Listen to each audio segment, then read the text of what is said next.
पिछले कुछ सालों से आए दिन मणिपुर से वायलेंस की खबर आती रहती है और वायलेंस ऐसा कि रुकने का नाम ही नहीं ले रहा है। हेलो दोस्तों, मेरा नाम डॉक्टर मुर्शिद है और आज देश की बात में हम बात करेंगे पिछले 3 साल से चले आ रहे हैं एक ऐसी सिविल वार जिसने एक स्टेट को 2 हिस्सों में डिवाइड कर दिया, कुकीज़ और मेइतीज़ कम्युनिटीज़ के बीच। आज हम बात कर रहे हैं मणिपुर का।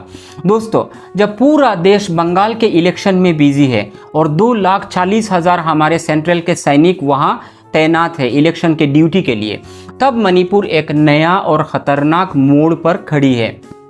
प्रॉब्लम ये है कि अब तक ये जो प्रॉब्लम्स मणिपुर पे चल रहे थे, लड़ाई चल रहे थे, झगड़े चल रहे थे, वो सिर्फ 2 कम्युनिटीज़ के बीच चल रहा था, कुकीज़ और मेइतीज़ के बीच। लेकिन पिछले कुछ दिनों में एक नया पैटर्न देखा गया है। उखरुल, जो मणिपुर के राजधानी इंफॉल में स्थित है, वहाँ तंकुल करके नागाज कम्युनिटीज़ रहते, उनके साथ कुकीज़ का जो झड़प है, ये एक नया किस्सा बताता है। और अप्रैल 7 को बिष्णुपुर में जो हुआ उसने सबको चौंका दिया है। वहाँ एक रॉकेट से हमला किया गया है और 5 साल की एक छोटी सी बच्ची और एक इन्फेंट बच्ची, दोनों बच्चे वहाँ मारे जाते हैं।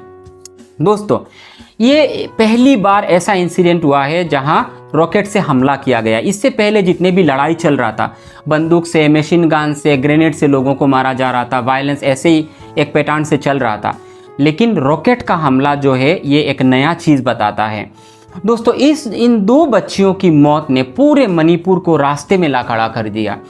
अब पिछले 3 साल में मणिपुर में जो वायलेंस हुए, जो जंग चल रहा था, उस पर थोड़ा नज़र डालते हैं। ये वायलेंस का जो सिलसिला है ये शुरू कैसे होता है? 3 मई 2023, इस डेट को याद रखिएगा। एसटी स्टेटस को लेके ये विवाद शुरू होता है। सबसे बड़ी जो प्रॉब्लम शुरू होती है वो तब शुरू होती है जब वहाँ के हाई कोर्ट ने मेइतेई कम्युनिटीज़ को शेड्यूल्ड ट्राइब का स्टेटस देने पर विचार करने को कहा वहाँ के लोकल सरकार को। कुकीज़ और नागाज वहाँ ऑलरेडी एसटी स्टेटस कैटेगरी में आते हैं। उनको लगने लगा कि अगर मेइतीज़ जो बेली में डोमिनेंट है उनको एसटी स्टेटस मिल गया तो वो उनकी पहाड़ी ज़मीन जो 90% उनके पास है वो खरीदना शुरू कर देंगे। इससे विरोध करते हुए ट्राइबल सॉलिडरिटी मार्च निकाली गई और वहीं से दोस्तों दंगे भड़क जाते हैं। अगर जियोग्राफी और डेमोग्राफी को आप देखोगे तो आपको पता चलेगा मणिपुर के साथ ऊपर वाले ने भी बड़ा खेल खेला है। मणिपुर को 2 हिस्सों में आप डिवाइड कर सकते हो नेचुरली भी, the valley and the hills. तो मणिपुर का जो वैली एरिया है वो सिर्फ 10% है, हिल्स जो है वो 90% इलाका वहाँ पहाड़ी का है। मणिपुर का जियोग्राफी बहुत कॉम्प्लेक्स है। वैली में मणिपुर के 10% लैंड है जहाँ 60% आबादी रहती है जो मोस्टली मेइतेई कम्युनिटी के हैं और पॉलिटिकल कंसंट्रेशन ज़्यादा वही है, उन लोगों के पास ही पॉलिटिकल पावर है। हिल्स जो 90% लैंड है, पहाड़ी जो है, वहाँ 40% आबादी रहती है, ट्राइबल की आबादी रहती है। तो मेइतीज़ को लगता है कि उनके पास जगह की कमी है और कुकीज़ को लगता है कि उनके पास जो 90% जगह है वो धीरे धीरे दूसरी कम्युनिटी ले जाएगी। कहानी सिर्फ यहाँ का नहीं है दोस्तों, इसका कुछ और भी पहलू है। कहानी का और पहलू है ड्रग्स और इलीगल इमिग्रेंट्स। मणिपुर के पिछले जो चीफ मिनिस्टर थे CM N वीरेन सिंह, उन्होंने ड्रग्स के खिलाफ एक मुहिम छेड़ दी थी। ड्रग्स हमारे वहाँ काफ़ी फेमस है। ये अर्नब का वो ड्रग्स लोग वो नहीं है। मणिपुर, असम और नॉर्थ ईस्ट में बहुत से लोग इसके आदी भी है। खैर, तो उन्होंने क्या किया, ड्रग्स के खिलाफ मुहिम छेड़ दिया और हिल्स के इलाकों में उन्होंने ड्रग्स की जो खेती है उसको डिस्ट्रॉय करना शुरू कर दिया ताकि वहाँ ड्रग्स की खेती आगे से ना हो। कुकीज़ को लगा कि ये उनको सीधा टारगेट करके करा जा रहा है क्योंकि ज़्यादातर कुकीज़ ही ड्रग्स की खेती करते थे। दूसरी चीज़ ये है कि दोस्तों, म्यांमार से आए हुए जो रेफ्यूजीज़ हैं उनको वीरेन गवर्नमेंट ने इलीगल इमिग्रेंट्स बोल के उनको यहाँ से निकालना शुरू कर दिया, जिससे टेंशन और ज़्यादा बढ़ गया। दोस्तों, म्यांमार जो है मणिपुर के साथ बॉर्डर साझा करता है। मणिपुर के साथ म्यांमार का जो इंटरनेशनल बॉर्डर है वो 400 किलोमीटर के आसपास है, लगभग ये 398 किलोमीटर है, ये इंटरनेशनल बॉर्डर है। और वो जो बॉर्डर है वो बहुत ज़्यादा घना जंगल और पहाड़ी से घिरा हुआ है जहाँ फेंसिंग करना बहुत मुश्किल है, लगभग नामुमकिन है। उसके वजह से वहाँ अनऑथोराइज्ड काफ़ी एंट्रीज होती रहती है, लोग इधर से उधर जाते रहते हैं। सालों से यहाँ फ्री मूवमेंट रिजिम जो FMR कहते हैं जिसको, वो चलता रहता था। इसका मतलब है कि बॉर्डर के दोनों तरफ के रहने वाले लोग, 16 किलोमीटर जो रेडियस है वहाँ के रहने वाले लोग बिना वीसा के इंडिया में आ सकते हैं और इंडिया के लोग बिना वीसा के म्यांमार में जा सकते हैं। इसका रीज़न ये था कि बॉर्डर के दोनों तरफ रहने वाले जो लोग हैं वो कुकी, चीन और जू कम्युनिटी के हैं, एक ही एथनिसिटी के हैं। उनके रिश्तेदार और खेतीबाड़ी जो है, ज़मीन जो है, वो दोनों तरफ बंटती है। फरवरी 2024 में सेंट्रल गवर्नमेंट एक ऐसा फैसला लेती है और कहती है कि FMR जो है वो उसको ख़त्म करने जा रही है और पूरे बॉर्डर को वो फेंसिंग करने जा रही है और काम शुरू हो जाता है। और दोस्तों 2021 में म्यांमार में मिलिट्री कू हो जाता है और वहाँ तख्ता पलट हो जाती है और सिविलियन इलेक्टेड गवर्नमेंट को हटा के वहाँ मिलिट्री गवर्नमेंट आ जाती है। और मिलिट्री के गवर्नमेंट आते ही वहाँ लोगों के ऊपर, सिविलियंस के ऊपर हमले शुरू हो जाते हैं। इस डर से हज़ारों लोग, मोस्टली कुकी, चीन के एथनिसिटी के लोग जो वहाँ के माइनॉरिटीज़ है, वो भाग कर मणिपुर या मिजोरम के आके शरण लेते हैं।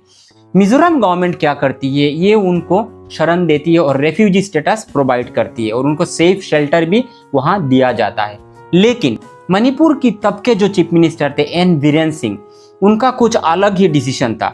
उन्होंने डिसीजन लिया कि ये इलीगल इमिग्रेंट्स हैं और इनको वहाँ से निकालना पड़ेगा, क्योंकि अगर ये वहाँ बस जाते हैं तो वहाँ की डेमोग्राफी जो है, जो पॉपुलेशन जो है, उसका स्ट्रक्चर बदल जाएगा और ये लोग पपी कल्टीवेशन मतलब अफीम के चास में ये लग जाएंगे और स्टेट का नाम खराब होगा और लोग ज़्यादा से ज़्यादा ड्रग एडिक्टेड होंगे।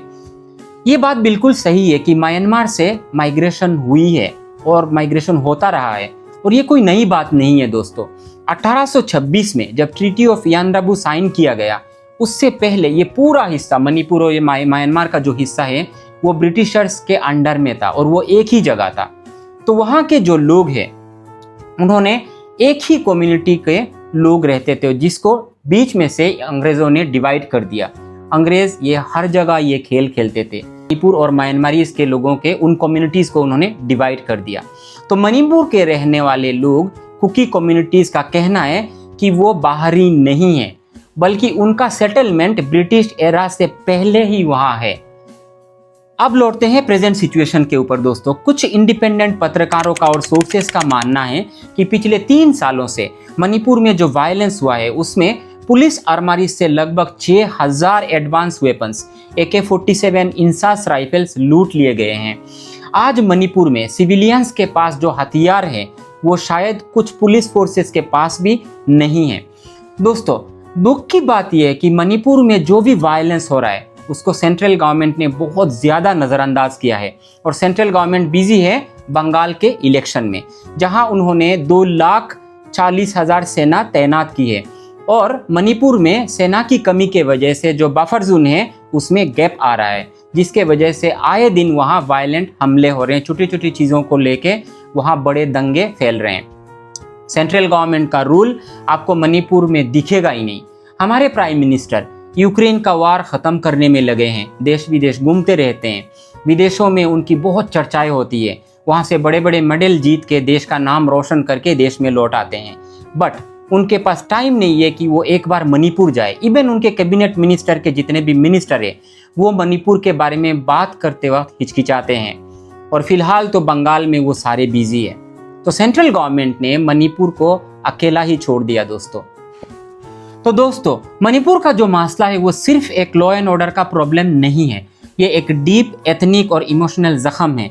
जब तक दिल्ली का ध्यान इलेक्शन की बजाय मणिपुर की ज़मीन पर नहीं पड़ेगा, जब तक दिल्ली का गवर्नमेंट बातचीत पर नहीं आएगा, लोकल लोगों से बात नहीं करेगा, दोनों कम्युनिटी के साथ बैठ के सुलह नहीं करेगा, तब तक ये वायलेंस चलता ही रहेगा और फ्रेश वायलेंस का साइकिल जो है वो बार बार होता रहेगा। बंगाल में इलेक्शन होना बहुत ज़रूरी है दोस्तों, लेकिन मणिपुर में भी ज़िंदगी बचाना उससे ज़्यादा ज़रूरी है। अगर आपको ये वीडियो अच्छा लगे तो नीचे कमेंट करके बताना ज़रूर, और इस वीडियो का एक और हिस्सा जल्द ही आने वाला है, उससे भी देखिएगा। मेरे वीडियो को लाइक, कमेंट और शेयर ज़रूर करिएगा। और वीडियो के नीचे मैंने अपना यूट्यूब चैनल का लिंक दिया है कमेंट बॉक्स में, उसको सब्सक्राइब करना मत भूलिएगा। जय हिंद दोस्तों।